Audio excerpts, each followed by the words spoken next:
Shalom Bapak Ibu Saudara yang terkasih dalam Tuhan kita Yesus Kristus. Selamat sore, selamat beribadah. Kita akan mulai ibadah kita. Terlebih dahulu yang masih duduk di belakang, saya mohon kesediaannya untuk maju ke depan, mengisi yang masih kosong di depan.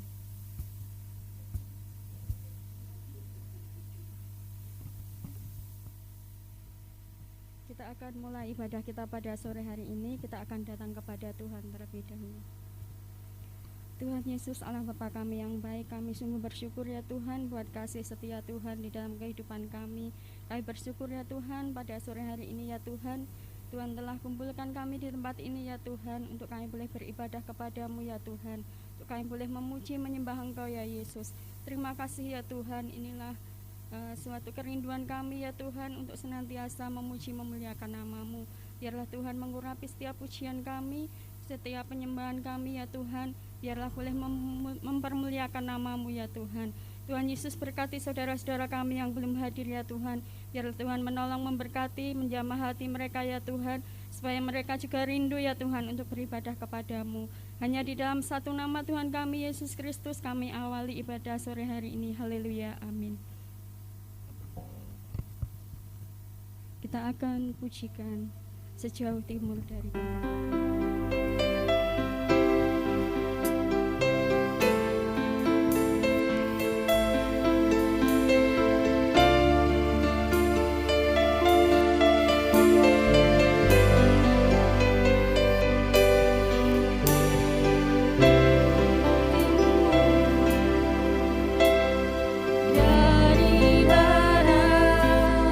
Engkau membuang dosaku.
Yesus, terima kasih ya Tuhan buat pengorbanan-Mu ya Yesus. Terima kasih buat pengampunan yang Tuhan berikan di dalam kehidupan kami ya Tuhan. Kami sungguh bersyukur ya Tuhan memiliki Allah seperti Engkau. Allah yang tidak mengingat-ingat lagi akan kesalahan kami ya Tuhan. Bahkan Engkau tidak memperhitungkan setiap pelanggaran-pelanggaran yang kami lakukan ya Yesus. Terima kasih ya Tuhan atas pengampunan yang Tuhan nyatakan dalam kehidupan kami.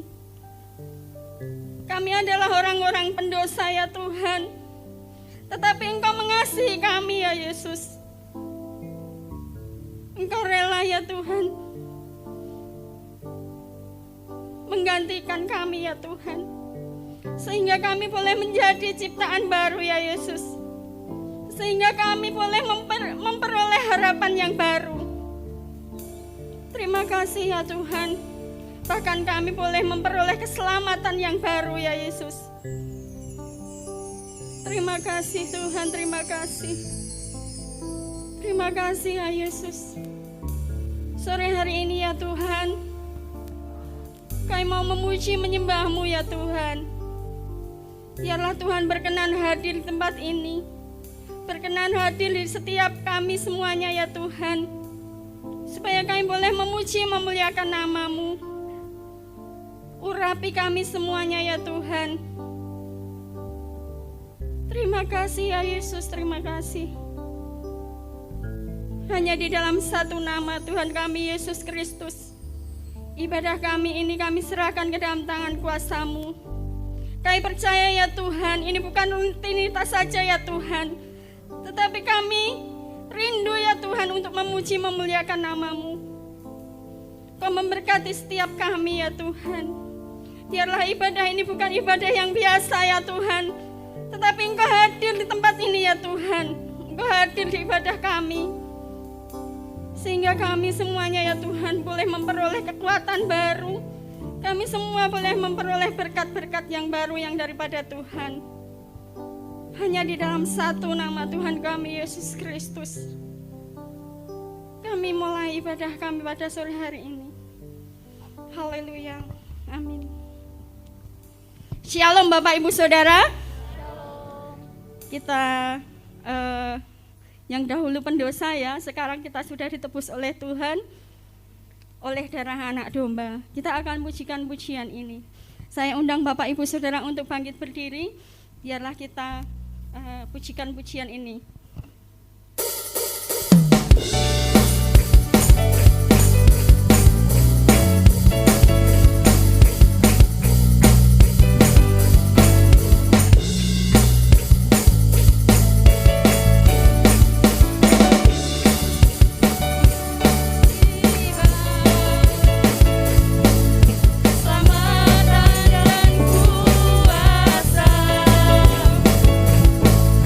Pemerintahan Allah kita, kuasa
Ibu Saudara, karena pengampunan Tuhan, Yesus hidup dan tinggal di dalam kehidupan kita, kita dibebaskan, kita tidak menjadi tawanan. Amin Bapak Ibu Saudara. Amin. Amin, puji Tuhan. Kita akan mendengarkan firman Tuhan, kita akan siapkan hati kita. Kita akan pujikan karena salib-Mu.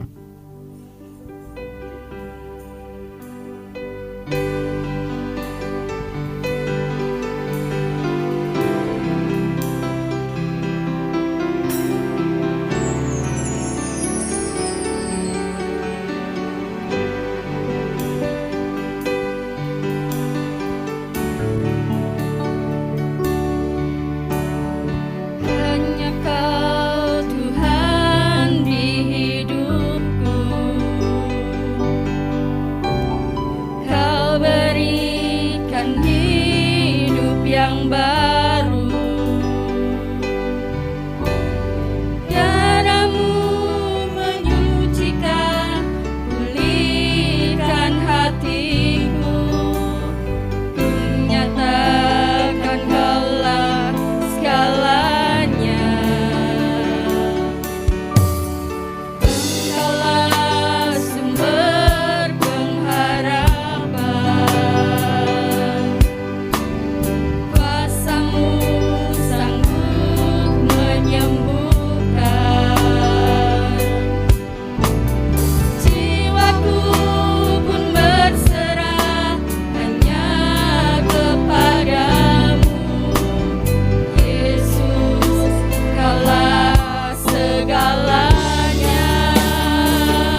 Tuhan, kami bersyukur Tuhan hadir di tengah-tengah kami pada saat sore malam hari ini.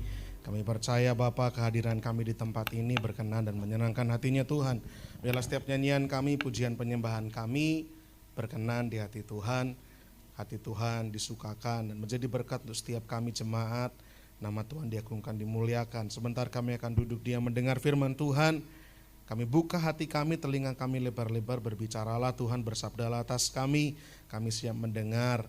Dan biarlah Tuhan yang adalah Bapa kami boleh menyampaikan isi hatinya Tuhan dengan kelembutan, dengan kasih. Dan kami anak-anak Tuhan siap mendengar setiap benih firman Tuhan. Kami mau terima dan kami mau lakukan dalam kehidupan kami sehari-hari. Terima kasih Bapa, urapi hamba dalam segala kelemahan hamba. Biarlah apa yang hamba sampaikan berasal dari Tuhan, memberkati setiap hati yang mendengar. Tuhan dipermuliakan. Dalam nama Yesus kami bersyukur dan juga berdoa. Haleluya. Amin. Ya, silakan duduk rekan-rekan. Shalom Bapak Ibu Saudara. Shalom, selamat malam. Kita berjumpa lagi dalam ibadah Raya MCC dan pada saat malam hari ini kita ibadah di sini, tidak di Lawang Jonjing, karena di Lawang Jonjing kebetulan hari ini dan juga nanti minggu depan digunakan ada acara, sehingga kita harus beralih sementara ke tempat yang lain. Hari ini kita beribadah di sini, minggu depan di mana nanti kita akan info Bapak Ibu Saudara ya, supaya kita bisa beribadah dengan tetap baik, dengan sungguh-sungguh, dan semua hanya bagi Tuhan. Boleh dikecilkan sedikit Mas Iwan. Baik, sebelum kita akan masuk, saya akan review sedikit. Bapak Ibu, apakah saya menutupi tulisan ini? Aman ya, Bapak Ibu masih bisa lihat. Masih di belakang masih bisa lihat. Filipi bisa lihat ya. Baik, kita akan review sejenak ya. Di minggu pertama kita belajar bahwa penebusan oleh Kristus atas manusia, atas kita sebagai budak dosa, itu yang pertama, penebusan ini hanya berlaku bagi setiap orang yang ada di dalam Dia. Kematian Kristus itu ditujukan bagi semua orang, tetapi keselamatan ini, penebusan ini hanya berlaku bagi yang percaya kepada Tuhan Yesus. Yang kedua, penebusan oleh Kristus berarti pengampunan dosa. Dosa pelanggaran kita sudah demikian ngeri. Dan murka Allah semestinya ditimpakan atas kita. Tetapi oleh karena apa yang dilakukan Tuhan Yesus Kristus di kayu salib, maka dosa-dosa kita diampuni. Dan penebusan kita terjadi semata-mata karena kelimpahan dan kekayaan kasih karunia Allah. Bukan karena perbuatan baik kita. Amin. Bukan karena apa yang kita lakukan, tapi semuanya hanya karena Tuhan sungguh-sungguh mengasihi kita. Amin. Oke, lanjut. Minggu yang kedua, saya harap Bapak Ibu Saudara boleh fokus kepada firman Tuhan. Kita tinggalkan segala aktivitas yang lain dulu. Minggu kedua kita review lagi juga seorang budak atau hamba yang ditebus, apa yang berubah. Apa saja yang berubah? Yang pertama, status kita dari budak dosa menjadi hamba kebenaran. Puji Tuhan, kita bukan lagi diperbudak dosa, tapi kita menjadi hamba kebenaran. Kristus yang menjadi kepala kita. Lalu yang kedua, penebusan ini merubah cara hidup kita dari manusia lama menjadi manusia yang baru. Kita tinggalkan dan tanggalkan manusia lama, lalu kita mengenakan manusia yang baru. Yang lama sudah berlalu, yang baru sudah datang. Dan penebusan ini berarti pemindahan kewarganegaraan kita. Kita bukan lagi warga negara dunia ini, tapi kita warga negara kerajaan surga. Mari kita menjaga prinsip-prinsip hidup kerajaan surga, cara hidup kerajaan surga, sehingga sungguh-sungguh pemerintahan kerajaan surga itu nyata dalam kehidupan kita, Bapak Ibu ya. Dan minggu ketiga, sebagai manusia baru, ciptaan baru, ini ketika minggu Paskah kemarin, ketika kita di retret, sebagai manusia baru atau ciptaan baru, yang pertama kita harus menyalibkan manusia lama. Manusia lama harus kita matikan, harus kita salibkan bersama-sama dengan Kristus. Yang kedua, setiap hari mari kita menghayati kematian Kristus, terus dihayati. Karena kematian Kristus inilah yang akan membuat kita sadar bahwa kita bukanlah siapa-siapa tanpa Kristus. Yang ketiga, kita harus menghidupi kehidupannya Kristus. Artinya supaya genaplah apa kata Rasul Paulus, bahwa sekarang aku hidup tapi bukan lagi aku yang hidup, melainkan Kristus yang hidup di dalamku. Nah, kita akan menutup bulan ini, bulan April Bapak Ibu, dengan langkah-langkah praktis. 3 minggu plus retret, Bapak Ibu Saudara banyak mendengar doktrin-doktrin pengajaran kekristenan. Mungkin Bapak Ibu Saudara bertanya-tanya terus langkah-langkah praktisnya apa? Saya meyakini bahwa memang Yesuslah juru selamat saya yang mati di kayu salib menebus dosa saya. Dia membayar dengan lunas setiap dosa dan pelanggaran saya. Kita mendengar banyak prinsip-prinsip dan doktrin. Tapi bagaimana dengan langkah praktisnya? Nah Bapak Ibu Saudara, Efesus pasal 1-3 kalau Bapak Ibu Saudara membaca, Efesus 1-3 itu Rasul Paulus menerangkan banyak mengenai doktrin. Efesus pasal 1-3. Di sana Rasul Paulus menuliskan pemahaman yang mendalam dari seorang Rasul Paulus tentang Kristus yang menjadi pusat kehidupan. Ya, pusat kehidupan orang percaya. Bagaimana Rasul Paulus menggunakan kata di dalam dia, di dalam dia, di dalam Kristus, di dalam dia, di dalam Kristus. Rasul Paulus menggunakan kata-kata ini terus, di dalam dia, di dalam Kristus. Selamat datang, Bu Sutianto. Ya, Eli Erna selamat datang. Om Lili, Om Pandu, terima kasih yang sudah berjuang. Boleh menempatkan diri terlebih dahulu. Baik.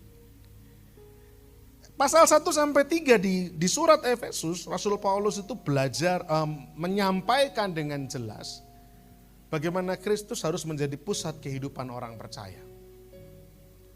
Di dalam dia, di dalam Kristus terus itu diungkapkan, dikatakan Rasul Paulus. Nah, pasal 4-6 ini berbicara mengenai langkah-langkah praktisnya. Jadi hari ini saya akan tutup bulan April dengan langkah-langkah praktis yang Rasul Paulus sudah tuliskan di surat Efesus pasal 4-6. Karena sifatnya panjang sekali nih, berarti pasal 4 dan 6 itu berarti 4, 5, 6, 3 pasal. Berapa perikop tuh di situ? Jadi saya akan sampaikan dengan ringkas. Bapak Ibu Saudara mohon yang mau mempelajari bisa dicatat, bisa dibaca lagi di rumah. Ya. Apa saja yang bisa kita pelajari dalam langkah-langkah praktis seorang yang menaruhkan Kristus sebagai pusat kehidupannya. Kalau kita sudah ditebus, harusnya manusia lama kita tinggalkan dan tanggalkan. Amin. Wah, gak mantep nih. Kalau kita sudah ditebus oleh darah Kristus menjadi orang percaya, kita menaruh percaya kita, iman kita kepada Kristus, maka manusia lama harus ditinggal. Amin.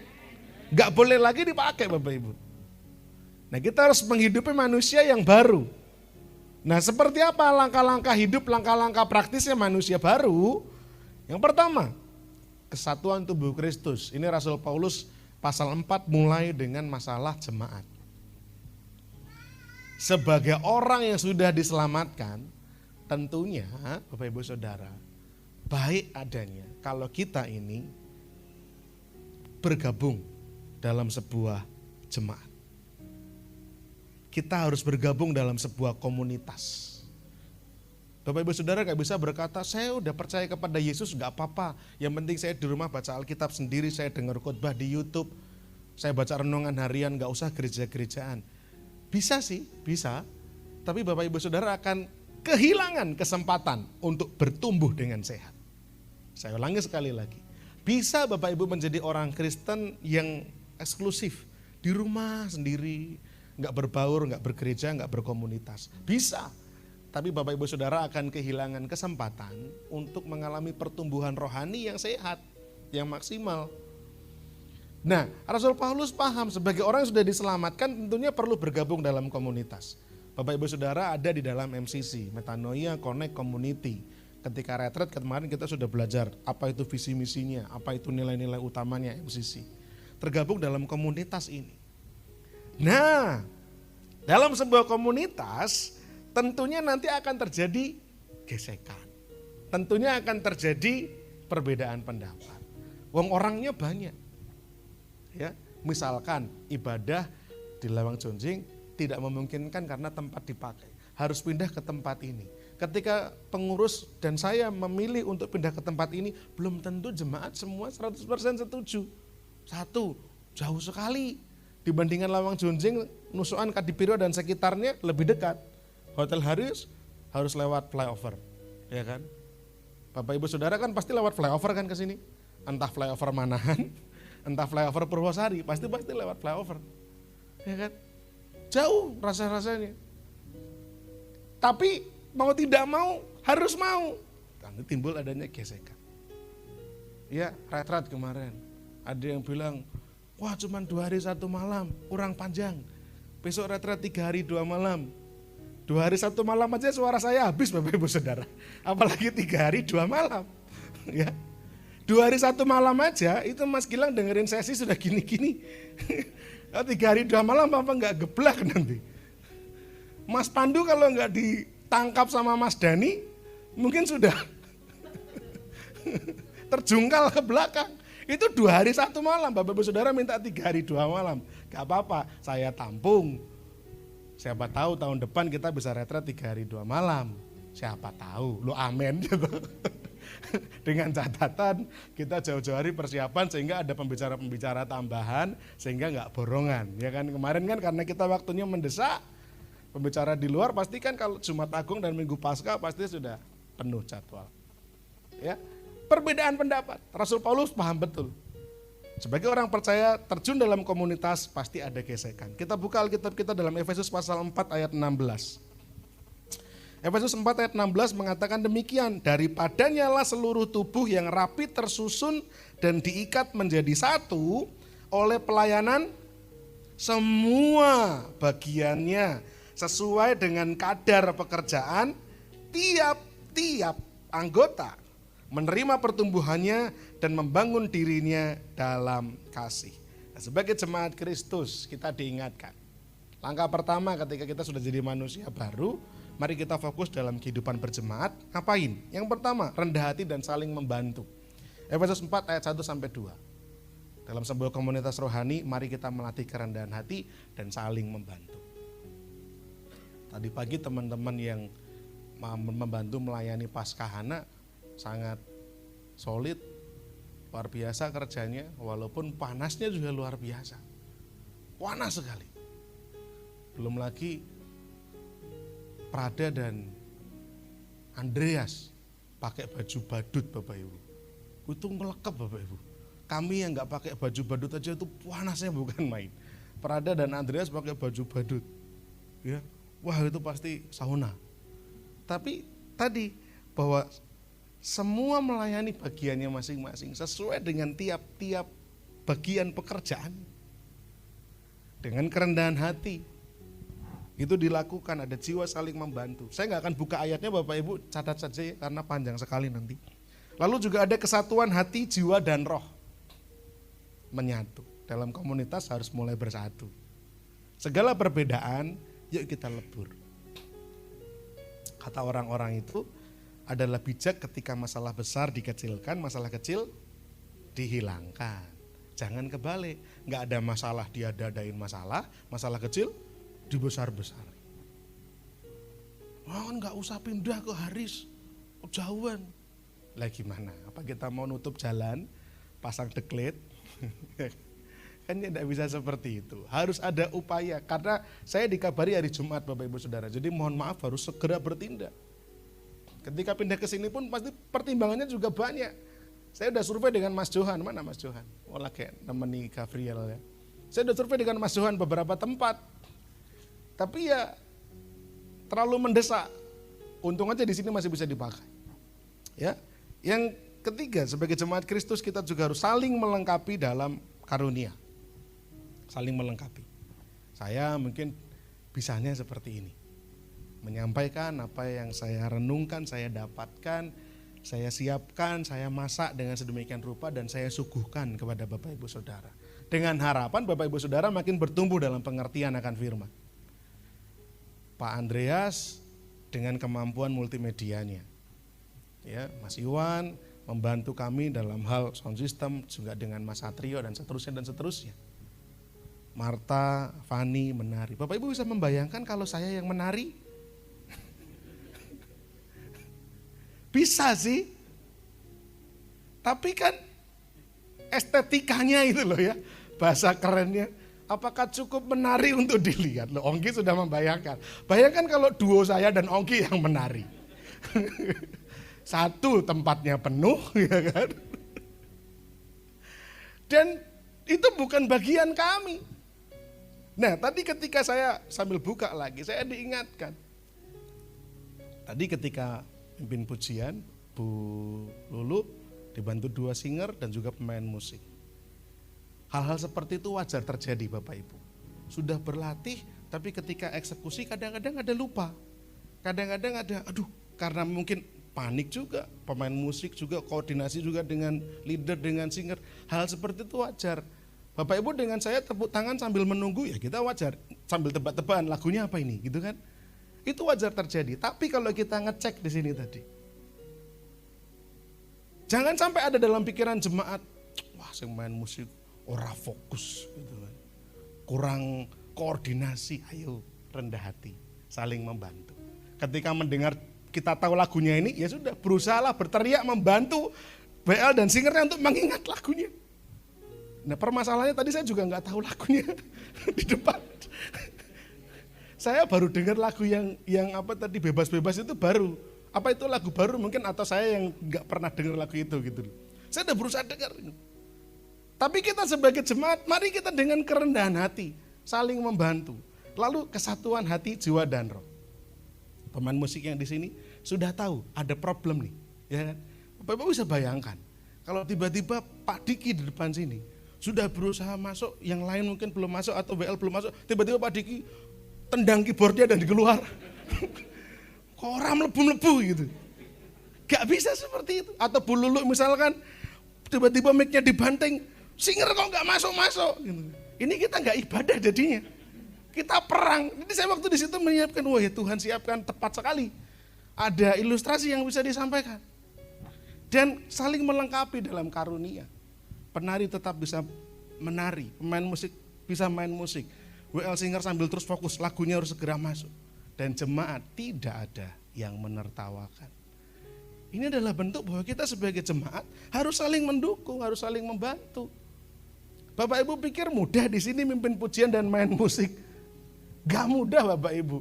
Saya ketika awal-awal mimpin pujian, itu sudah. Sebelum mulai, itu saya ke kamar mandi bisa 3-5 kali loh. Bukan cuma buang air kecil, bisa sampai buang air besar juga. Stres Bapak Ibu Saudara. Benar gak? Bu Putri pasti juga pernah ngalami ya. Bu Lulu deg-degan wajar. Bu Lulu ini pertama kali di MCC. Boleh beri tepuk tangan, dukungan buat Bu Lulu. Pertama kali. Ayo Bu Lulu semangat, kita coba ayo. Kita dorong, pasti bisa. Ya, mules-mules wajar. Saya juga pernah mules-mules. Bapak Ibu pikir kalau saya khotbah selancar ini dulu kayak apa loh? Dulu saya kalau khotbah 10 menit sudah kebingungan ngomong apa lagi. Ya. Buka Alkitab yang saya bilang 1 Korintus, yang saya baca 1 Tesalonika. Jemaat sudah bingung kok beda. Begitu saya, oh iya maaf Bapak Ibu salah gitu. Saya pernah mengalami itu. Wajar. Tapi sebagai jemaat dalam tubuh Kristus, kita saling membantu, kita saling mengingatkan, kita saling menopang, kita saling menolong. Itu indahnya. Dan Bapak Ibu akan sulit menemukan hal seperti ini di tempat yang lain. Karena di tempat yang lain yang terjadi apa? Yang kuat, yang menang. Betul? Semua mencari tempat, mencari posisi, sikut kiri, sikut kanan, tendang kiri, tendang kanan. Semua berusaha cari muka, nggak tahu mukanya hilang kemana. Ya kan? Tapi dalam gereja Tuhan, kita saling membantu, saling mendukung. Di MCC saya rindu di sini menjadi tempat di mana kita bertumbuh bersama-sama. Yang belum bisa belajar, yang belajar makin bisa, yang makin bisa makin lihai. Yang makin lihai jangan sombong, bantu yang belum bisa dan seterusnya. Itu yang harusnya terjadi dalam gereja Tuhan. Tidak hanya dalam bentuk pelayanan, dalam hal kehidupan pun sama. Ada jemaat Tuhan yang sedang drop, sedang stres, sedang mungkin punya masalah. Ya jangan dibully. Loh, delon kayak serata yang gereja. Kakian dosa. Salah orang bertobat-bertobat. Nah ini mulut-mulut orang Farisi ini yang harus dibungkam nih Bapak Ibu Saudara. Ya, jangan malah dibegitukan. Didorong. Ada apa? Apa yang bisa saya doakan? Mas Gilang ini merasa apa gimana ya? Mas Gilang ada yang merasa, lo kok cocok gitu ya. Saya tidak bermaksud ya. Mas Gilang tidak bermaksud. Tidak. Ini hanya contoh saja. Ya kalau tepat berarti itu mungkin ya sesuai skenario gitu ya. Tidak. Jangan seperti itu Bapak Ibu Saudara. Tapi kita mari saling mendukung, saling menopang. Ketika kita mendengar ada yang sakit, diinfo. Saya ingat beberapa waktu yang lalu Pak Andreas sempat sakit dan sakitnya unik, ceguan ya Bu Andreas. Ceguan tapi gak berhenti-berhenti Bapak Ibu Saudara. Kaget. Listriknya aman ya. Ceguan dan gak berhenti-berhenti. Lalu Pak Diki telepon saya. Pak Daniel sudah dengar Pak Andreas sakit. Duh, apa ini? Saya tidak tahu gitu kan. Belum Pak, belum dengar. Telepon saya tapi suaranya nggak jelas Pak. Saya langsung meluncur ke rumahnya Pak Andreas, saya coba cek. Saya udah deg-degan Bapak Ibu, ini sakit apa? Begitu Pak Diki sampai rumah Pak Andreas, saya ditelepon ulang, ternyata ceguan tapi nggak berhenti-berhenti. Bagi beberapa orang, ceguan ini sepele loh. Kalau bisa berhenti 5 menit sepele. Pak Andreas soalnya pernah mengalami, saya dapat cerita dari Bu Andreas, ceguan sampai masuk rumah sakit ya Bu. Karena nggak berhenti-berhenti. 2 minggu nggak berhenti-berhenti. Coba kasih minum. Itu kasih minum 5 galon juga nggak akan berhenti-berhenti. Permasalahannya bukan di air minum. Pasti akan ada diagnosa tersendiri. Jangan juga kita malah ceguan tok apa gitu. Enggak. Sebagai jemaat mari kita saling mendukung, saling menopang. Tidak hanya dalam bentuk pelayanan. Saya bersyukur pemain musik kita saling melengkapi, saling mendukung, ya. Tidak berusaha untuk saling menjatuhkan, tidak berusaha untuk saling menyingkirkan, tapi semua bermain dengan kemampuannya saling mensupport, ya. Dibantu Mas. Saya titip dengan Mas Ongki. Mas Ongki cukup punya pengalaman dalam mengkoordinasi.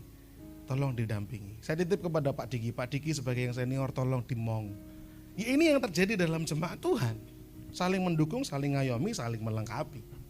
Ya. Nah, coba perhatikan Efesus 4 ayat 16 versi yang bahasa Indonesia masa kini Bapak Ibu. Ada yang unik di sini. Di bawah pimpinannya, pimpinan Kristus, semua anggota tubuh itu tersusun rapih, saling dihubungkan oleh sendi-sendinya masing-masing. Dan kalau tiap-tiap anggota itu bekerja seperti yang seharusnya, maka seluruh tubuh itu akan bertumbuh menjadi dewasa dan kuat dalam kasih. Tentunya setiap kita rindu menjadi jemaat yang dewasa dan kuat dalam kasih. Amin. Kita semua rindu menjadi jemaat yang dewasa dan kuat dalam kasih. Amin. Nah, tapi coba perhatikan ada kata-kata dan kalau. Di next Pak Andreas. Kata dan kalau ini artinya kan berarti ada indikasi tidak berjalan sebagaimana mestinya. Saya ulang lagi. Kata dan kalau berarti ada indikasi yang ideal ini belum tentu terjadi. Coba kita baca ayat yang tadi Pak sebelumnya. Di bawah pimpinannya semua anggota tubuh itu tersusun rapih, saling dihubungkan oleh sendi-sendinya masing-masing. Dan kalau tiap-tiap anggota itu bekerja seperti yang seharusnya, maka berarti kuncinya di mana? Tiap-tiap anggota itu bekerja seperti yang seharusnya. Tapi ada indikasi tidak bekerja seperti yang seharusnya.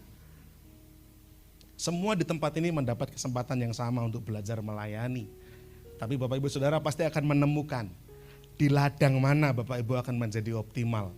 Seperti yang tadi saya contohkan. Kalau saya begitu ngotot pengen nari, Bapak bisa membayangkan kan, kengototan saya hanya akan menjadi blunder buat saya. 1, saya akan capek, konyol, jadi bahan tertawaan. Resiko yang ketiga yang paling berat, jemaat kapok akan datang ke sini.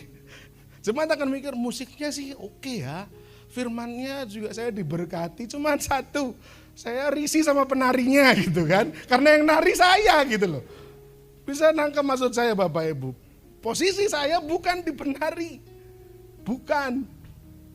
Mas Atrio mau nari sama saya.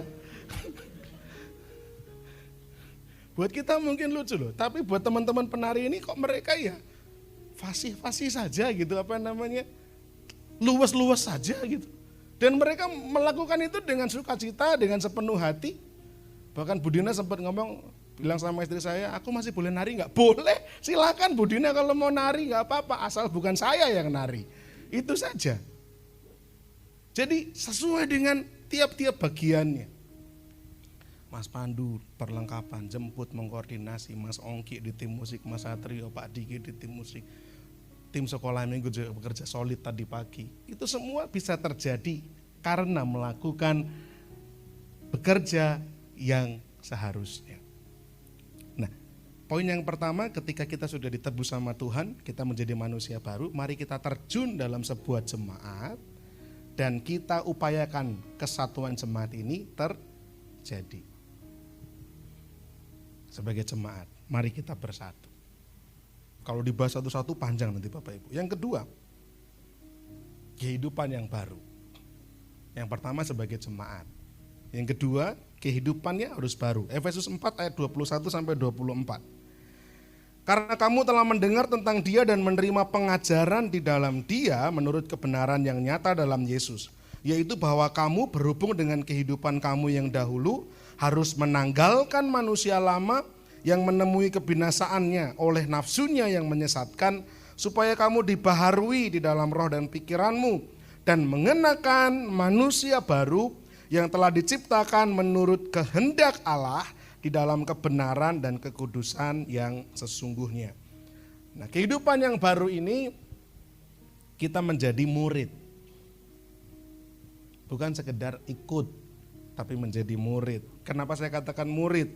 Karena kita akan menanggalkan manusia lama kita. Nah, untuk bisa menanggalkan manusia lama, Bapak Ibu Saudara harus punya kemauan. Harus. Dulu masih aktif merokok. 1 minggu, atau jangan 1 minggu, 1 hari bisa 5-6 pak.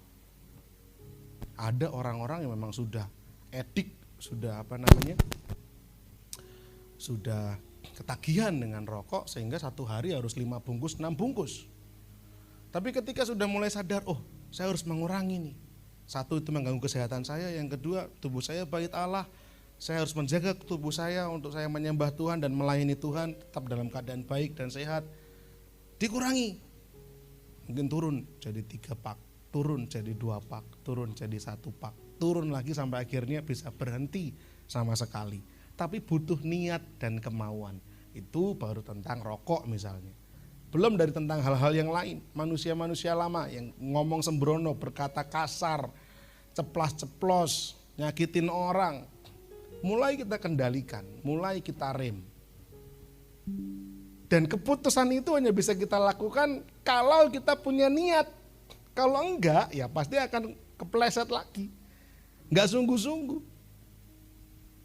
Kalau memang niat berhenti rokok, ya koreknya dibuang. Enggak usah pakai korek kemana-mana, enggak usah bawa korek. Rokok juga tinggal. Kalau perlu rokoknya cemplungin ke got apa gimana, buang. Harus ada niat, kesungguhan. Itu kalau ngomong rokok. Kalau ngomongin masalah bicara-bicara yang sembrono, yang kasar, ya kita yang harus mengekang lidah kita. Setiap kali curul keluar, langsung tahan diri. Stop, jangan dilanjutkan lagi. Kita sudah melanggar 1 kali komitmen kita. Dan hal-hal yang lain. Kita yang harus mengendalikan diri kita. Niat itu yang harus ada. Dan kita harus mengenakan manusia baru. Efesus 4 ayat 20-32. Manusia lama kita tinggalkan dengan segala kebiasaan dan nafsunya yang menyesatkan. Dan kita mengenakan manusia yang baru. Yang penuh dengan kasih, penuh dengan kelemah lembutan, penuh dengan sukacita. Manusia baru yang membuat orang lain bisa melihat Kristus hidup dalam kehidupan kita. Kita kenakan manusia baru. Ya, kalau udah mengenakan manusia baru, maka kita mengarahkan hidup kita supaya mengikuti teladan Kristus. Efesus 5 ayat 1 sampai Efesus 6 ayat 9.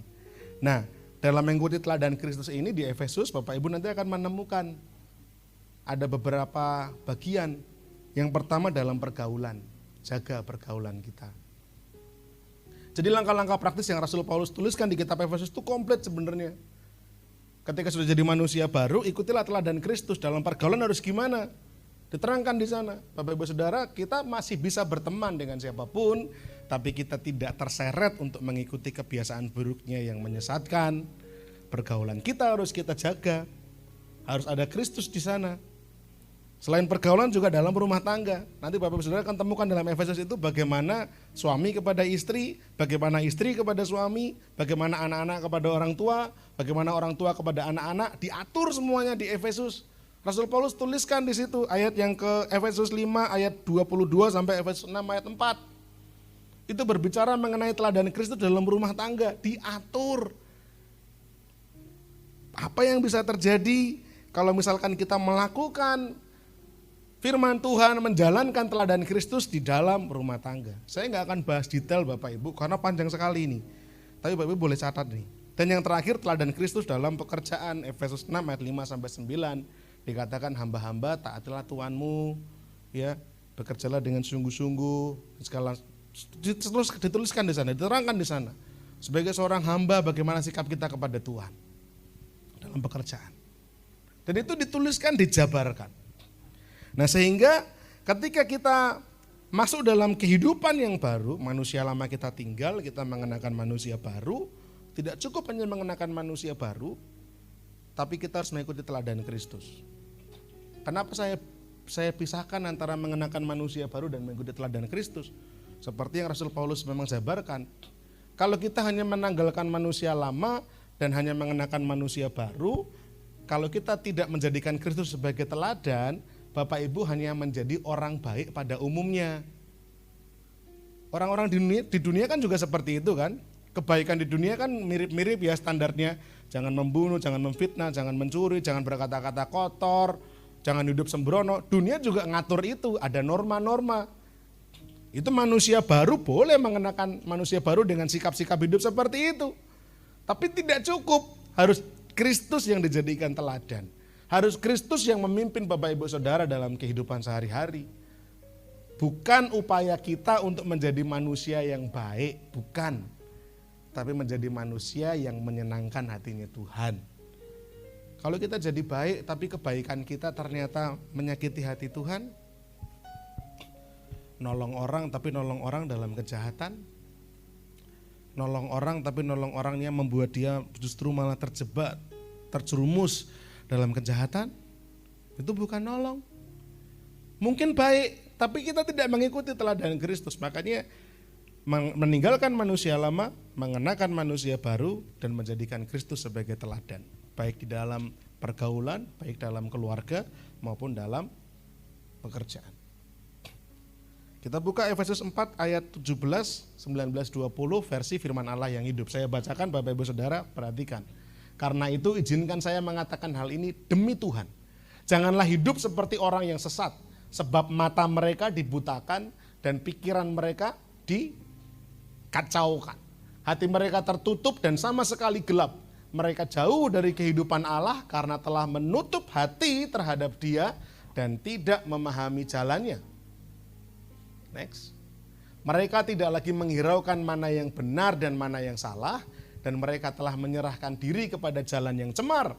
Mereka merajalela karena didorong oleh hawa nafsu dan pikiran yang jahat, tetapi bukan itu yang diajarkan Kristus kepada saudara. Sehingga saya mau sampaikan gini aja. Next, Pak Andreas. Dalam setiap pikiran, perasaan, perkataan, perbuatan yang kita lakukan, patokannya satu. Apakah ini yang Kristus ajarkan? Dah. Itu yang jadi patokan yang sederhana. Yang pertama tadi kan kehidupan kita sebagai jemaat. Ya. Rasul Paulus ingatkan kita, jadilah jemaat yang seperti ini. Bapak Ibu nanti tolong baca di rumah ya. Dan selami lebih dalam lagi. Sebagai jemaat Tuhan dalam kesatuan tubuh Kristus, dalam komunitas kita harus bagaimana? Yang kedua di kehidupan yang baru, intinya prinsipnya gini, dalam setiap pikiran, dalam setiap perasaan, perkataan, perbuatan yang hendak kita lakukan, sebelum kita melangkah, renungkan ini. Apakah ini yang Kristus ajarkan? Itu yang menjadi filternya, itu yang menjadi saringannya. Ketika kita mau melangkah, mengucapkan sesuatu, apakah ini yang Kristus ajarkan? Apakah ini akan mewakili Kristus? Apakah saya akan memuliakan nama Tuhan atau justru malah memalukan nama Tuhan? Itu yang harus kita pikirkan. Apakah Bapak Ibu Saudara bisa nangkap dua hal ini? Adakah yang bingung? Saya pikir masih bisa dipahami ya. Yang pertama, tadi ketika kita dalam jemaat, perhatikan kata kuncinya dan kalau, karena ada indikasi tidak berjalan seperti yang diharapkan. Artinya pastikan kita bekerja sesuai dengan porsinya. Jaga kesatuan jemaat. Yang kedua, di kehidupan yang baru ini kata kuncinya, apakah ini yang Kristus ajarkan? Kalau bukan, berarti Bapak Ibu Saudara sedang melenceng dari jalur sebagai manusia baru. Apakah ini yang Kristus ajarkan? Bapak Ibu Saudara tidak mau menahan diri untuk bisa menjaga. Firman Tuhan kan katakan gini, kalau itu seandainya itu tergantung kepadamu, maka usahakanlah supaya perdamaian terjadi. Firman Tuhan katakan demikian, kalau itu betul-betul tergantung padamu, usahakan perdamaian terjadi, jangan ada konflik. Nah, apakah kita ada di pihak itu atau kita justru yang menimbulkan konflik? Contoh gampangnya, kalau justru kita yang menimbulkan konflik, justru kita yang malah membuat suasana jadi gak enak, gak nyaman, apakah itu yang Kristus ajarkan? Bukankah kehadiran Kristus mendatangkan damai sejahtera? Itu yang dipikirkan sebagai orang yang punya kehidupan yang baru. Yang ketiga, nah ini agak panjang kalau yang ini, tapi nanti kita juga ringkas saja, kelengkapan senjata Allah. Nanti Bapak Ibu ini terima dulu, nanti di akhir bagian khotbah ini Bapak Ibu akan nangkep, oh ternyata maksudnya seperti ini. Pelan-pelan ya. Yang ketiga, kelengkapan senjata Allah. Efesus 6 ayat 13 sampai 17. Sebab itu ambillah seluruh perlengkapan senjata Allah supaya kamu dapat mengadakan perlawanan pada hari yang jahat itu dan tetap berdiri sesudah kamu menyelesaikan segala sesuatu. Jadi berdirilah tegap, berikat pinggangkan kebenaran dan berbaju zirahkan keadilan. Kakimu berkasutkan kerelaan untuk memberitakan Injil damai sejahtera dalam segala keadaan. Pergunakanlah perisai iman, sebab dengan perisai itu kamu akan dapat memadamkan semua panah api dari si jahat. Dan terimalah ketopong keselamatan dan pedang roh, yaitu firman Allah. Bapak Ibu, kalau saya sampaikan khotbah mengenai perlengkapan senjata Allah ini, paling tidak 2 sesi sebenarnya. 2 kali ibadah paling enggak. Karena ada 6 perlengkapan senjata Allah, masing-masing itu punya fungsinya, detail sekali. Rasul Paulus menulis itu tidak asal-asalan. Tapi ini ringkas dulu aja, kapan-kapan kalau kita ada waktu, next Pak Andreas, kalau ada waktu nanti kita akan bahas secara detail. Yang pertama, ikat pinggang kebenaran. Sebagai komitmen agar kita hidup semakin serupa Kristus, tidak menyimpang dari kebenaran dan kesetiaan. Kita harus mengenakan ikat pinggang kebenaran. Ya, ikat pinggang itu kan ngomongin mengencangkan. Dia yang menjaga, dia yang membuat supaya baju yang dikenakan tidak kedodoran. Kalau pengertian teologianya banyak, ada ayat-ayat perjanjian lama berbicara bahwa kita ini berikat pinggangkan kesalehan, kebenaran. Kapan-kapan kita akan bahas, tapi sekilas saja bahwa ini adalah komitmen agar kita hidup semakin serupa Kristus, tidak menyimpang dari kebenaran dan juga iman kesetiaan kita kepada Tuhan. Baju zirah keadilan sebagai pelindung hati kita dan juga bukti identitas kita sebagai kepunyaan Allah. Manusia baru yang memiliki hati yang baru, hati yang mau dipimpin oleh Roh Kudus. Baju zirah itu berbicara mengenai pelindung badan. Ya. Pengertian teologinya, pengertian rohaninya, ini melindungi bagian organ yang penting, yaitu jantung kalau fisik. Kalau rohani berarti hati, itu adalah organ yang penting yang harus dilindungi. Tapi juga berbicara mengenai baju zirah itu adalah pakaian yang baru yang Tuhan kenakan kepada kita ketika kita menjadi manusia Allah. Ada pakaian yang baru. Kalau Bapak Ibu Saudara perang zaman dulu, itu baju zirahnya prajurit itu beda-beda. Karena kalau sama, mereka akan bisa berantem dengan temannya sendiri. Makanya dibedakan, baju zirahnya ada labelnya ini. Oh ini tentara Inggris, oh ini tentara mana gitu. Sehingga ketika mereka bertempur ada tanda pengenalnya. Oh yang itu tentara Inggris, oh yang itu tentara Spanyol, oh yang itu tentara Itali. Gitu. Ada pembedanya. Di mana? Di baju zirah mereka punya kode pengenal itu. Nah ketika kita berbaju zirah kan ini, kita juga menjadi bukti identitas bahwa kita ini miliknya Tuhan. Ya, pelindung hati juga sekaligus bukti identitas kita sebagai kepunyaan Allah. Lalu kasut kerelaan memberitakan Injil sebagai kekuatan kita untuk terus tulus memberitakan kabar baik atau Injil. Evangelion, kabar baik di tengah dunia yang semakin jahat, situasi yang tidak baik, tanggapan yang mungkin gak seperti kita harapkan, tapi kita tetap harus tekun setia mengabarkan kabar baik. Bapak Ibu, Injil itu artinya kabar baik. Saya ulang sekali lagi, Injil itu artinya kabar baik atau berita baik, bukan ajaran baik, bukan nasihat baik. Bedanya apa? Kalau ajaran baik, jangan mencuri, itu ajaran baik. Jangan berbohong, itu ajaran yang baik, nasihat yang baik. Jangan mengingini milik sesamamu, itu ajaran yang baik, nasihat yang baik. Jangan kesusu, jadilah orang yang sabar, itu ajaran yang baik. Tapi Injil bukan ajaran yang baik, bukan nasihat yang baik. Injil adalah kabar baik. Bapak Ibu tahu kan kabar baik? Kabar baik, hari ini kamu dapat promosi, itu kabar baik. Betul?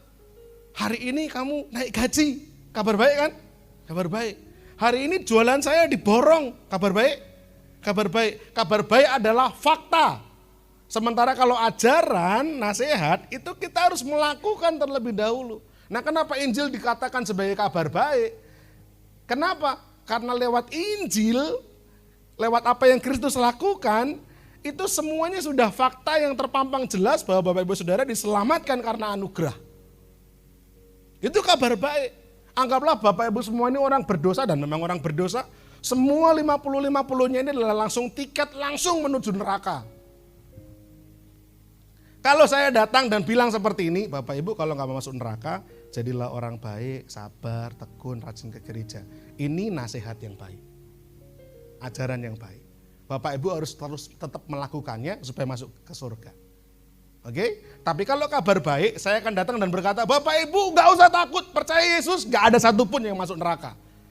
Bapak Ibu Saudara dapat kepastian masuk surga. Ini kabar baik. Yang pertama, Bapak Ibu masih, apa aku iso ya nglakokke yo. Betul? Tapi yang kedua berbicara, saya bersyukur ya, saya sudah dapat kepastian dalam kerajaan surga. Itulah Injil. Nah, kasut kerelaan memberitakan Injil, Bapak Ibu itu memberitakan kabar baik. Sehingga walaupun ditolak, tetaplah tekun memberitakan Injil. Walaupun mungkin dibully, tetaplah tekun memberitakan Injil. Jangan patah arang untuk menulis story-story memberitakan Injil ya Mas Adris ya. Jangan patah arang, jangan patah semangat kalau kita bikin story atau apa untuk menyampaikan kabar baik. Karena itu memberikan pengharapan bagi orang lain. Walaupun mungkin ditolak, dibully, tetaplah menggunakan kasut kerelaan memberitakan Injil. Yang keempat, perisai iman sebagai tameng menghadapi tipu muslihat iblis yang mencoba menggoyahkan iman keselamatanmu dengan filsafat kosong, ajaran yang sesat. Hari-hari ini banyak. Mari Bapak Ibu Saudara hati-hati ya. Sekarang kan bisa dengar YouTube khotbah-khotbah dari mana-mana. Mari teliti dulu. Kata firman Tuhan, ujilah segala sesuatu, peganglah yang baik. Ya, jadi boleh kita dengar khotbah dari mana-mana, tapi mari diuji. Benar nggak sih ini? Benar nggak sih ini? Apakah memang seperti itu? Gitu ya. Supaya kita juga bisa punya terus keyakinan dalam iman keselamatan kita. Ketopong keselamatan, ketopong itu helm Bapak Ibu. Dipakainya di mana berarti? Kepala. Sebagai pelindung pikiran dari serangan-serangan, pertanyaan-pertanyaan, dan perdebatan-perdebatan tentang keselamatan kita. Jadi mari kita terus memenuhi pikiran kita dengan kebenaran firman Bapak Ibu. Supaya kita bisa bertahan.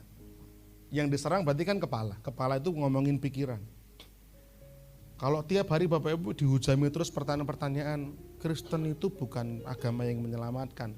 Kristen itu, Yesus itu bukan Tuhan, Yesus itu cuma manusia. Kristen itu kafir, Kristen ini akan masuk neraka. Terus dihujami dalam pikiran kita kalau kita tidak menjaga pikiran kita dengan kebenaran firman Tuhan.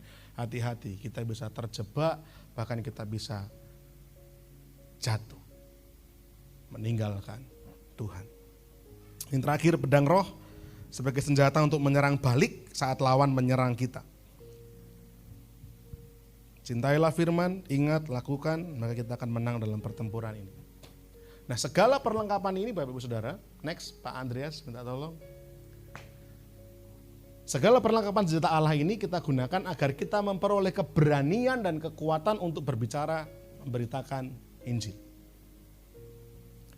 Perlengkapan senjata Allah ini, ikat pinggang kebenaran, baju zirah keadilan, kasut kerelaan memberitakan Injil, perisai iman, ketopong keselamatan, dan pedang roh. Ini perlengkapan untuk Bapak Ibu punya keberanian dan punya kekuatan untuk memberitakan Injil. Nah, sekarang saya akan rangkum. Saya percaya apa yang saya katakan mungkin Bapak Ibu masih mencar-mencar nih. Ada yang mungkin kemana ini masih mencar-mencar. Saya akan coba rangkum jadi satu supaya Bapak Ibu Saudara bisa mudah menangkapnya. Nah, setelah kita ditebus, kita menerima pengampunan dosa dan keselamatan dari Kristus, hidup kita satu, menjadi jemaat yang mengutamakan kehendak Kristus. Dalam kehidupan berjemaat, bersatu, kita utamakan kehendak Kristus. Yang kedua, menjadi murid untuk menghidupi kehendak Kristus. Jadi murid menghidupi kehendak Kristus. Dan yang ketiga, jadi prajurit, jadi duta untuk mengabarkan Injil Kristus. Dari pasal 4 sampai pasal 6 Rasul Paulus jabarkan nih. Sebab itu, lakukanlah ini. Banyak langkah-langkah praktis di sana. Tapi intinya yang pertama, sebagai jemaat mari kita mengutamakan kehendak Kristus. Sebagai murid mari kita menghidupi nilai-nilai karakter Kristus. Murid itu kan guru kencing berdiri, murid kencing berlari. Artinya apa? Murid itu niru gurunya, bahkan bisa lebih expert dari gurunya. Makanya tidak aneh gurunya tetap jadi guru, muridnya udah jadi menteri. Betul? Tapi tanpa guru murid gak akan bisa maju. Betul ya Mbak Marta ya? Yang juga guru, Om Lilik juga guru. Itu panggilan yang sangat baik sekali, calling yang sangat baik sekali. Kita mendidik murid-murid kita untuk murid-murid kita itu mengikuti apa yang kita ajarkan, bahkan bisa lebih expert. Sebagai murid kita harus menghidupi nilai-nilai Kristus. Dan yang terakhir sebagai prajurit kita mengabarkan Injil Kristus. Nah, sekarang saya akan tutup. Maknanya gini, maksudnya seperti ini. Next Pak Andreas. Sebagai orang yang baru percaya kepada Kristus, posisi Bapak Ibu di sini. Kita ini jemaat, tinggal dalam satu komunitas untuk bertumbuh bersama-sama. Seperti ketika para rasul menghidupi jemaat mula-mula. Mereka beribadah dari rumah ke rumah, juga ke bait Allah, tiap-tiap hari memecahkan roti, memuji Tuhan sambil berdoa. Bilangan mereka ditambahkan terus sama Tuhan. Jumlah orang percaya terus bertambah. Ya, 120 naik, jadi 3.000 naik, jadi 5.000 terus naik. Bahkan sampai memenuhi Yerusalem. Jumlah mereka terus ditambah-tambahkan. Tapi awalnya ya semua menjadi jemaat. Belajar dalam komunitas ini, komunitas jemaat, bersatu. Nah, kalau Bapak Ibu Saudara sudah puluhan tahun dan hanya puas jadi jemaat, ada yang salah. Kalau saya punya anak Nial, umurnya 7 bulan sekarang, masih digendong, lucu, belum bisa jalan.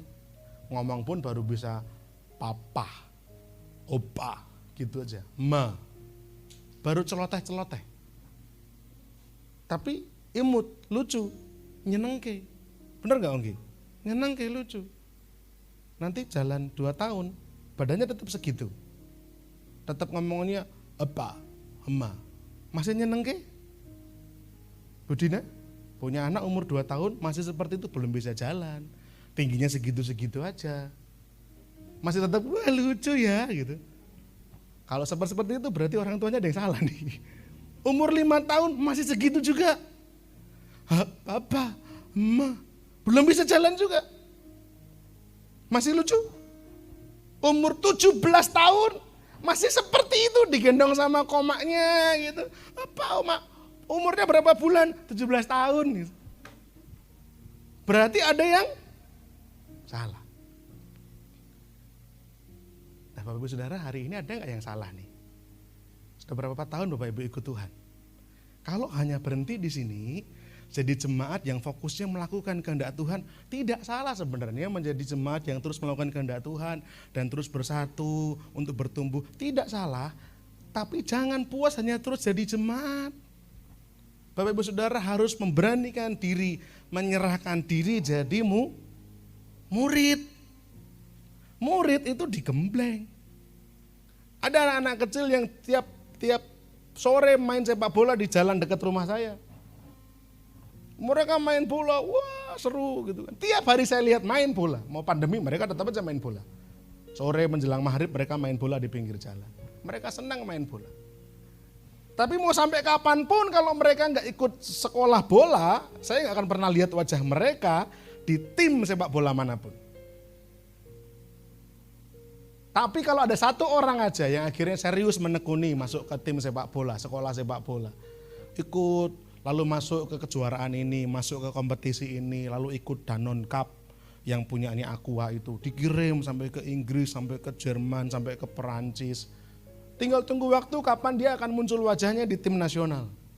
Sementara teman-temannya mungkin ya cuman main bola di kampung. Tapi karena dia mau ambil komitmen jadi murid di sekolah sepak bola, kualitasnya meningkat. Nah Bapak Ibu Saudara, kadang-kadang kita nggak mau jadi murid. Kenapa? Karena murid itu kan diajar. Ketika kita diajar, karena kita sudah puluhan tahun ikut Tuhan, nuwun sewu Pak Diki misalkan ya, Pak Diki berapa tahun ikut Tuhan Pak? Udah lama Pak, 40 tahun lebih Pak ya. 40-an tahun ikut Tuhan, ketika misalkan contoh saja Pak, memang Tuhan mau latih untuk jadi murid, diajar, dikritik, lalu pikirannya, aku itu umur kuliah tua kok, gue ngerti apa, seorang grijong-grijonan. Nuwun sewu, akhirnya karena sebagai seorang murid kita harus diajar. Nuwun sewu Pak, itu ada yang salah. Ini contoh Pak Diki ya, bukan yang sebenarnya. Ongki mungkin sama, atau siapapun Bapak Ibu Saudara yang di sini. Coba cross check masing-masing. Berapa lama kita ikut Tuhan dan sudahkah kita menyerahkan diri jadi murid? Kalau murid harus mau diajar, harus mau dikritik, harus mau dibentuk. Itu murid. Itu murid. Petrus Bapak Ibu Saudara itu murid yang luar biasa semangatnya. Menggebu-gebu, mungkin ya kayak Pak Diki, menggebu-gebu kayak Om Pandu, menggebu-gebu semangat. Tapi ketika akhirnya Tuhan ditangkap, kemana Petrus? Ciut nyali. Kemana Petrus? Dia menyingkir. Orang bilang ini dia pengikut Tuhan Yesus. Bukan, aku gak kenal dia. 3 kali Petrus menyangkal. Tapi karena Tuhan tahu Petrus ini murid, apakah Tuhan menyerah? Tidak, ketika Tuhan bangkit, Tuhan menjumpai Petrus. Mereka makan ikan di pinggir danau, nyantai, ngobrol. Walaupun Petrus juga pasti deg-degan ya ngobrol sama Tuhan Yesus yang sudah bangkit. Petrus bersalah karena kondisinya, keadaannya dia bersalah. Dia mungkin deg-degan ngobrol sama Tuhan Yesus, tapi Tuhan bilang, Petrus, apakah engkau mengasihi aku? Iya Tuhan, gembalakanlah domba-dombaku. Tuhan mengajar Petrus, Tuhan mendidik Petrus.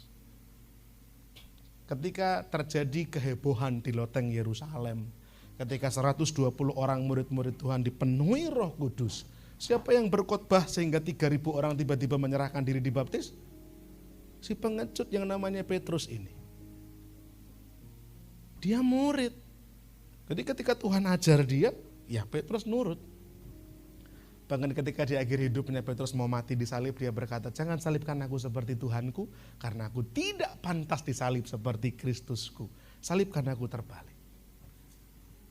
Mau hukuman mati kok masih minta permintaan yang aneh-aneh. Sebagai bukti dia merasa sangat tidak layak jika disandingkan sama seperti gurunya. Petrus, murid, mentalnya luar biasa. Nah Bapak Ibu Saudara, tidak banyak yang mau naik ke sini. Apalagi yang paling atas. Sehingga Rasul Paulus ketika nulis bagian akhir itu, kenakanlah perlengkapan senjata Allah. Apakah perlengkapan senjata Allah diserahkan kepada petani? Halo? Apakah perlengkapan senjata Allah ketopong, jubah, baju zirah, perisai, pedang diserahkan kepada petani? Ya enggak. Kepada pedagang? Ya enggak. Diserahkannya kepada prajurit. Nah Bapak Ibu Saudara, sebelum menjadi prajurit, ayo jadi murid.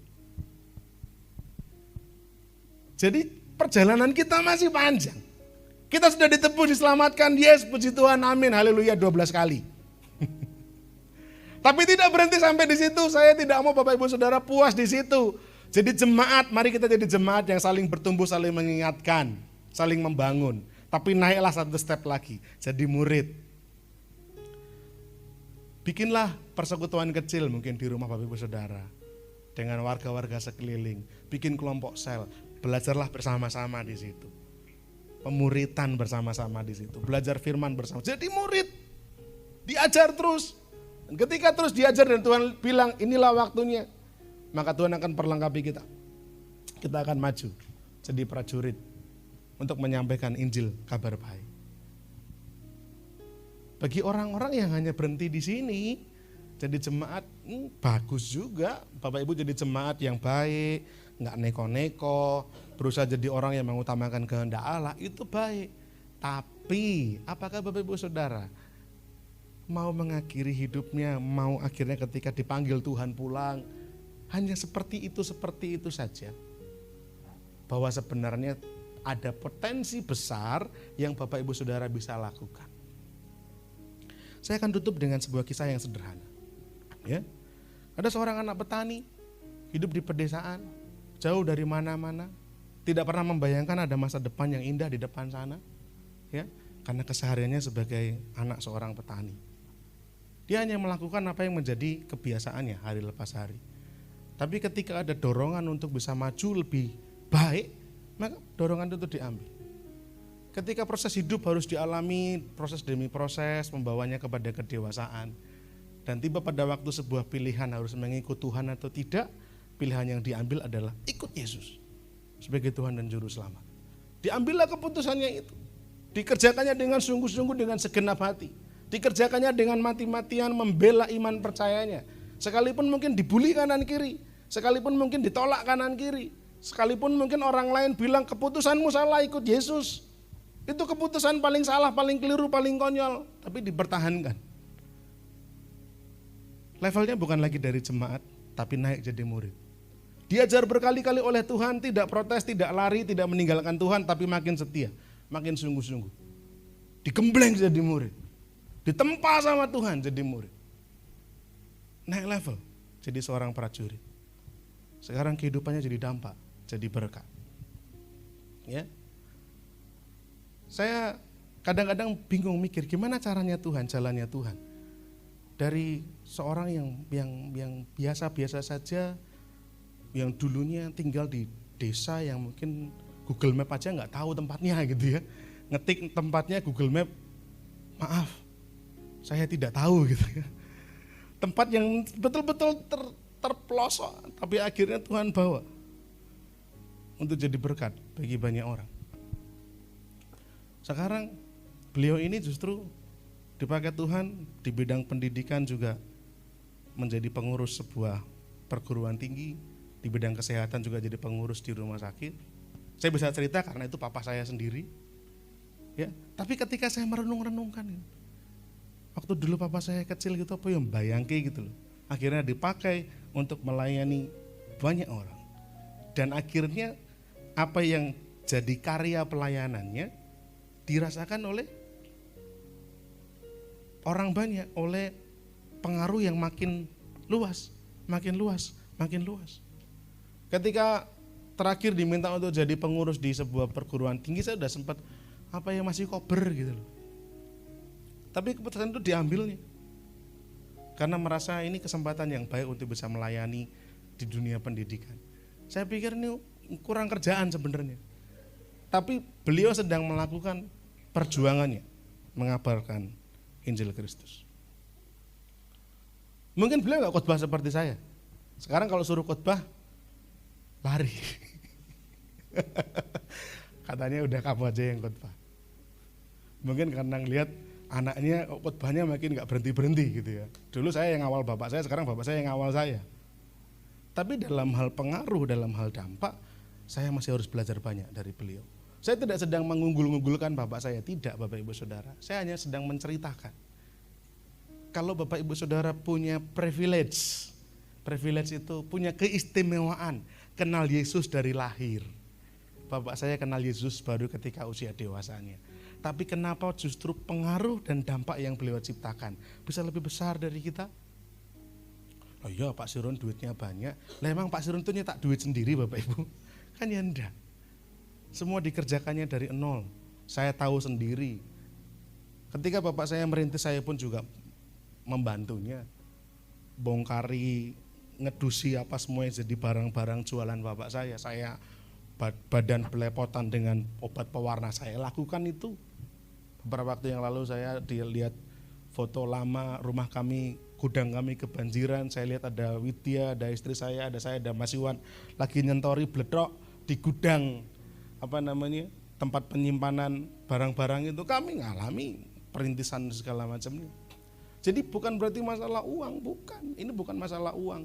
Ini bagaimana kita mau bertumbuh dari sekedar jemaat biasa mau menjadi prajurit yang dipakai untuk mengabarkan Injil. Saya akan tutup cepat saja. Saya beberapa waktu yang lalu ngobrol sama Eli. Bahkan saya sempat kasar sama Eli. Bukan kasar, maaf, kata tepatnya bukan kasar, tapi tegas sama Eli. Kalau sampai kamu gak mau paham El, bahwa Tuhan itu punya maksud buat kamu El. Sampai Eli bilang sama saya, aku sempat sebel banget sama Mas Daniel. Kamu bukan orang pertama yang mengatakan hal itu Eli. Ada banyak orang di ruangan ini yang pernah merasakan sebel sama saya gitu kan.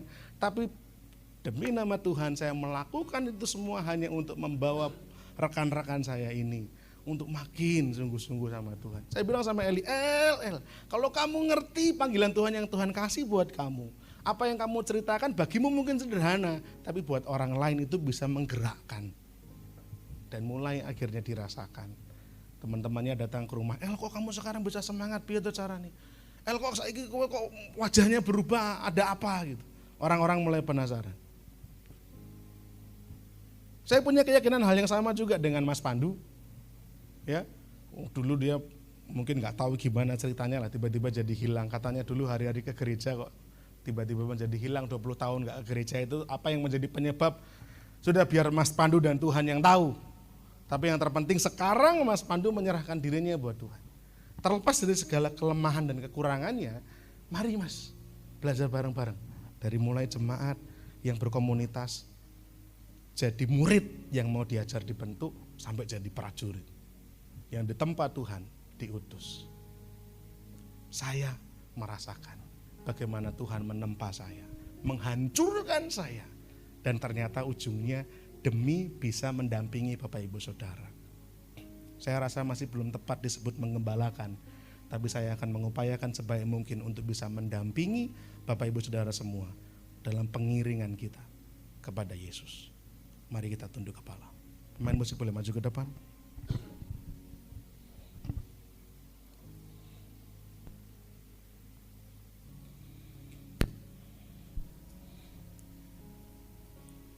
Kita naikkan pujian. Ini aku, semua milikku.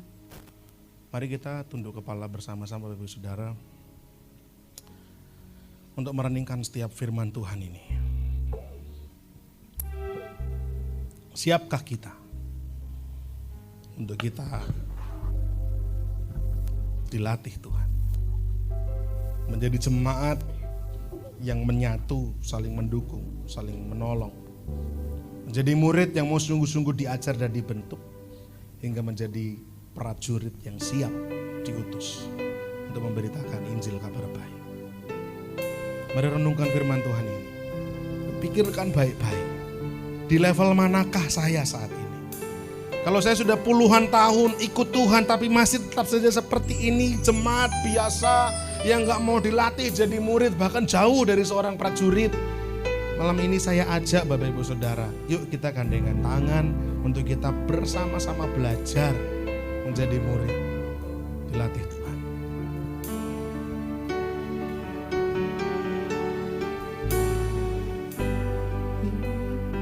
Tinggian ya, kita turunkan dikit ya.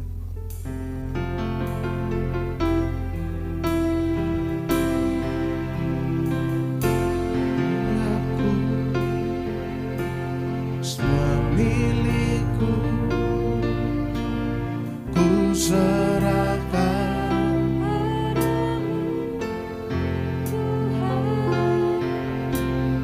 Penyesalan dan kebanggaan, suka dan duka, semua ku serahkan. Yang telah lalu, mari kita bangkit berdiri bersama-sama. Hasrat dan harapan yang terbaik, masa depan dan rencanaku, semua ku serahkan dalam tanganmu. Ku persembahkan hidup kepadamu, ya, untuk kemuliaan-Mu. Ku berikan hidup ini sebagai persembahan yang berkenan padamu. Mari katakan yang telah lalu, yang akan datang. Yang telah lalu, yang akan datang. Hasrat dan harapan yang terbayang, masa depan dan rencanaku, semua ku serahkan dalam tanganmu. Ku persembahkan hidupku kepadamu, Tuhan, untuk kemuliaan-Mu. Ku berikan hidup ini sebagai persembahan yang berkenan. Ku persembahkan hidupku kepadamu, Tuhan, untuk kemuliaan. Hidup ini sebagai persembahan yang berkenan padamu. Mari renungkan sejenak Bapak Ibu Saudara sekalian. Apakah kita masih bertahan saja di level jemaat yang menikmati berkat-berkat, yang datang rutin beribadah, tapi tidak mau menjadi murid yang dilatih, diajar oleh Tuhan? Mari kita membuka diri untuk menjadi murid. Tuhan akan latih kita dan perlengkapi kita.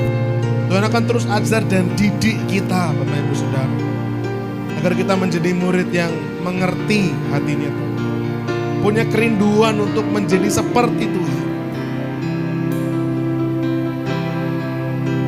Dan juga mari kita berjuang untuk menjadi prajurit yang akan dipakai Tuhan memberitakan Injil kabar baik. Mari, seberapa hati yang rindu untuk boleh dipakai Tuhan sampai menjadi prajurit-prajurit Kristus, menjadi saksi pemberita kabar keselamatan. Engkau boleh angkat tanganmu dan engkau boleh serukan kepada Tuhan, ini aku Tuhan, pakailah aku Tuhan. Kehidupanku, masa depanku, jalan hidupku telah nyata dalam kehidupanku. Tuhan dipermuliakan, Tuhan diagungkan. Mari kita angkat tangan kita. Ku persembahkan hidupku kepadamu. Lewat tutur kata kami, lewat perbuatan kami, lewat tindakan kami. Pakailah kami Tuhan, menjadi alat-Mu, menjadi prajurit-prajurit Tuhan yang menyampaikan Injil keselamatan dinyatakan atas dunia. Ya, ini kerinduan kami, ini keinginan kami Tuhan, ini mimpi kami. Kami tidak hanya ditebus, diselamatkan, tapi kami menyerahkan diri, mempersembahkan diri kami menjadi alat bagi kemuliaan nama-Mu. Terima kasih Bapa, terima kasih Tuhan. Sekali lagi bersama-sama kita serukan dan pujikan ini. Dan saya mohon Bapak sinkron maju ke depan untuk berdoa. Ku persembahkan hidupku kepadamu Tuhan, kemuliaan-Mu ku berikan hidup sebagai persembahan yang berkenan padamu. Benar Tuhan.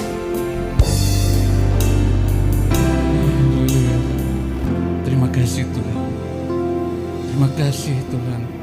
Engkau yang begitu luar biasa buat kami. Kami boleh mendengar firman-Mu. Jadikan kami jemaat yang taat, yang setia, yang mengerti, yang memahami. Dan menjadi penurut sesuai dengan kehendak-Mu. Jadikan kami jemaat yang menjadi murid.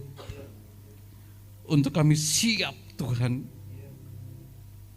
Siap dididik, siap dilatih, siap untuk segala-segalanya. Kami menyerahkan Tuhan sebagai jemaat, sebagai murid, dan bahkan tingkatkanlah kami sebagai prajurit Tuhan. Haleluya. Kau perlengkapi kami Tuhan. Kalau Engkau juga pakai hamba-Mu ini yang dari desa Tuhan, Engkau luar biasa Tuhan. Kami percaya jemaat MCC malam hari ini yang ada di sini, bahkan jemaat tamu sekalipun, sama kami sebagai anak-anak Tuhan, kami sebagai jemaat Tuhan, kami sebagai murid Tuhan, kami sebagai prajurit Tuhan. Engkau sudah memilih kami Tuhan, mengampuni segala dosa kami Tuhan, memperbarui hidup kami Tuhan. Melalui penyalipan-Mu di Bukit Golgota, Engkau sudah tebus kami Tuhan. Engkau sudah angkat dosa kami Tuhan. Hidup kami dipakai, hidup kami diperbarui Tuhan. Kami menyerahkan setiap kami Tuhan. Karena kami sadar, kami tahu Tuhan, setiap kami punya talenta Tuhan. Setiap kami punya bakat Tuhan. Jadikanlah kami sebagai jemaat, sebagai murid, sebagai prajurit yang dapat membanggakan hati-Mu Tuhan, membahagiakan hati-Mu Tuhan. Terima kasih Tuhan. Pimpin setiap kami Tuhan. Setelah ibadah ini berakhir, kami pulang ke rumah masing-masing. Tentunya kami tidak pulang dengan tangan hampa, tangan kosong Tuhan. Isi setiap hati kami Tuhan. Engkau sudah memberkati kami. Kami menyerahkan setiap hidup kami dari sekarang sampai selama-lamanya. Ampuni segala dosa dan kesalahan kami Tuhan. Di dalam nama Kristus Yesus Tuhan, kami berdoa dan mengucap syukur. Haleluya. Amin.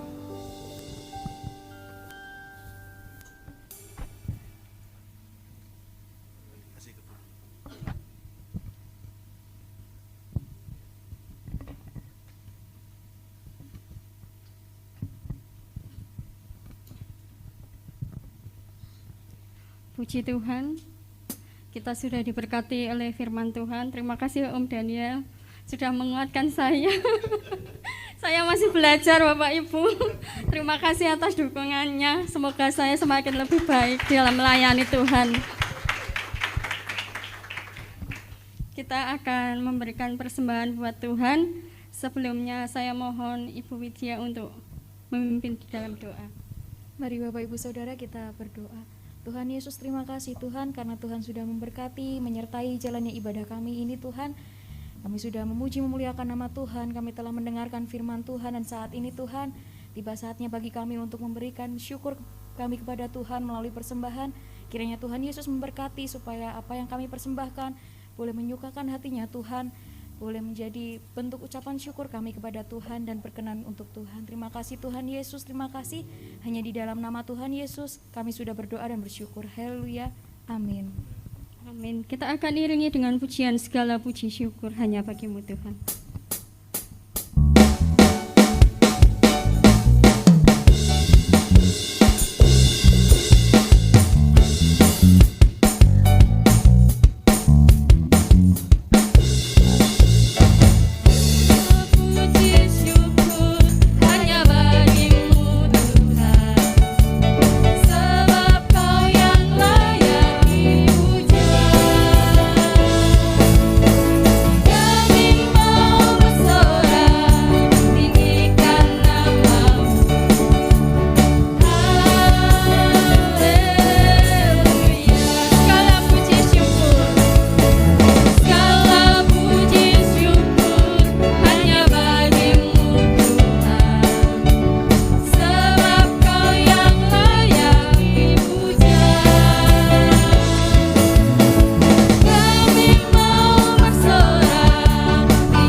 Persembahan Bapak Ibu Saudara, biarlah boleh berkenan untuk pertumbuhan di gereja Tuhan di tempat ini.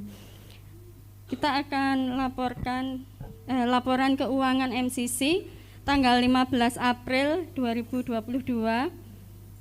Saldo akhir 6.386.000. Pada hari Minggu tanggal 17 April ada penambahan persembahan 847.000 dan ada pengeluaran untuk retreat 1.500.000. Dan di hari Minggu tanggal 24 April ada pengeluaran untuk Paskah anak 1 juta. Jadi saldo akhir keuangan MCC 4.733.000. Puji Tuhan ya Bapak Ibu Saudara, kita masih memiliki saldo. Karena banyak kegiatan tapi kita masih memiliki saldo. Amin. Dan biarlah saya boleh menginformasikan kegiatan MCC sepekan. Pada hari Senin ada latihan tamborin setiap pukul 5 sore, dan di hari Kamis ada latihan pujian dan latihan musik pada jam 6:30 malam. Dan di hari Jumat ada menara doa MCC, menara doa kota ya, di tempat ini, tapi di lantai 16. Ya. Terus di hari Sabtu ada ibadah muda remaja Metanek jam 5:30 sore, dan di hari Minggu jam 7:30 pagi ada ibadah sekolah minggu. Dan kita berkumpul kembali di ibadah Raya MCC setiap pukul 5 sore. Dan kita terus berdoa ya Bapak Ibu Saudara supaya kita boleh memiliki gereja yang tetap, jadi kita tidak pindah-pindah. Amin. Amin. Puji Tuhan, Tuhan Yesus memberkati. Waktu saya serahkan pada Om Daniel. Betul apa yang dibilang Bu Lulu ya, puji Tuhan kita masih punya uang kas. Walaupun kegiatan banyak tapi masih ada saldo ya. Bapak Ibu Saudara nggak terfikirkan kan hal itu, bahwa keluar terus ada pengeluaran retret, pengeluaran Paskah anak. Tadi pagi Paskah anak puji Tuhan berjalan dengan lancar. Berapa anak Mas Adris? 25 anak, puji Tuhan, beri kemuliaan buat Tuhan Bapak Ibu Saudara. Kita juga tidak tahu apakah 25 ini nanti akan juga terus lanjut sekolah minggu di MCC, tapi buat kami ini anugerah Tuhan. Karena waktu awal kami hanya memulai dengan 5 orang, sebenarnya 4 plus 1 itu lebih tepatnya, karena Niel kadang masuk kadang keluar, masih digendong-gendong sama komaknya ya. 4 itu Belva, Yaro, Noah, Dominic plus Niel, 5 orang. Tapi sekarang rutin rata-rata ibadah sekolah minggu 15 rata-rata tiap minggu. Tadi pagi 25. Bapak Ibu doakan terus supaya pelayanan sekolah minggu bisa terus bersemangat. Rekan-rekan pemuda kemarin juga Paskahan pemuda, walaupun tidak terekspos karena juga pengeluarannya kecil sekali. Terima kasih buat rekan-rekan pemuda ya yang merasa lah ya, jangan boros-boros gitu akhirnya berjalan juga dengan baik. Kemarin yang datang sekitar 24. Terima kasih Lala juga dan juga Mas Nunus yang mengkoordinir youth berjalan dengan baik. Dan hari ini kita beribadah di sini, minggu depan beribadah di mana? Informasi menyusul. Mau ibadah di mana dimanapun, yang penting hatinya kepada Yesus. Amin. Ya, seperti kata Tuhan kepada perempuan yang Samaria, kamu menyembah yang Tuhan yang gak kamu kenal, tapi saya menyembah Tuhan yang saya kenal. Mau dimanapun, yang penting saya kenal Yesus. Ya, mau nanti minggu depan di sini lagi ya puji Tuhan, atau ke Lawang Jonjing ya puji Tuhan, atau mungkin nanti ada ke tempat lain, nanti informasi menyusul pokoknya. Ya, tidak ada informasi yang lain, Bu Putri, tidak ada.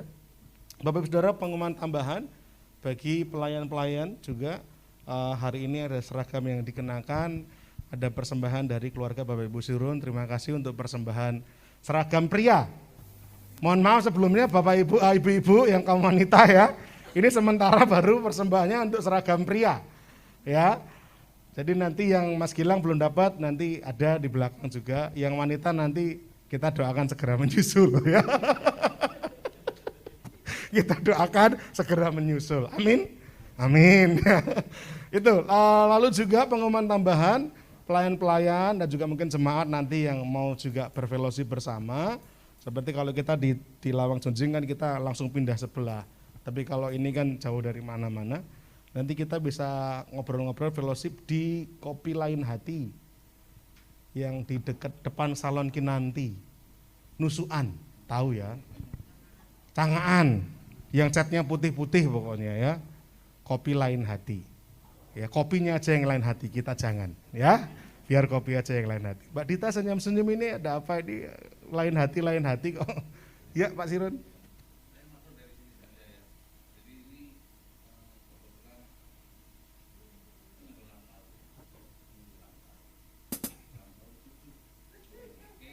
Iya.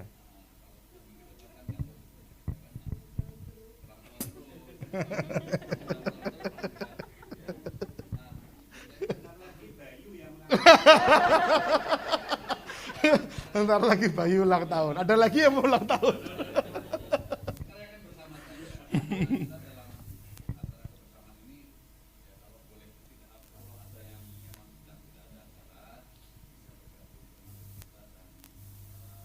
Lisa. Iya.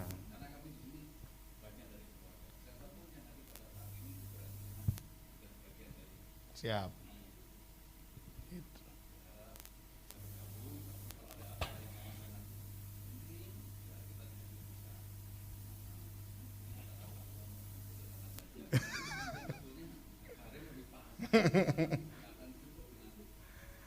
Ya. Jadi nanti Bapak Ibu Saudara bisa ngecek lokasi aja ya, ngecek di Google Map aja. Kopi Lain Hati. Diingat-ingat ya, Kopi Lain Hati. Ya, Cangaan itu. Ya. Siap. Baik. Kita akan akhiri sekali lagi, biar kopinya aja yang lain hati, kita jangan ya. Hati kita tetap buat Tuhan saja ya. Mantap toh?